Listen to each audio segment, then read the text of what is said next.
Hello, my name is Matt, a Senior Solutions Consultant at Quorum C3, an Aspect Software authorized channel partner. And this is our Aspect Software troubleshooting tip number 4.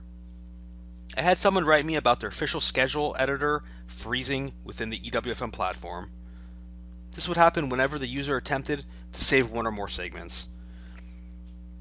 This is typically caused by a problem with the WFM updater service, which may be the result of something prohibiting EWFM from accessing the WFM database.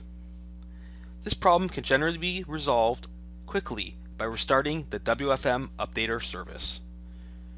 To perform this action, you'll need administrator access to the main Aspect application server, so your local Aspect admin might have to perform these steps for you.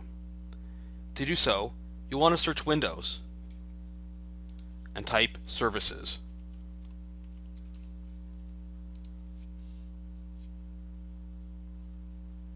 Once you're in the Services application, you'll want to look for WFM Updater Service. Right-click and restart. You'll also want to exit out of EWFM and log back in. This should resolve your issue immediately. Let me know if this worked for you. To learn more, if you have your own question or have any other consulting needs, not only for Aspect, for any workforce management software or workforce management in general, feel free to reach us at wfm@quovumc3.com.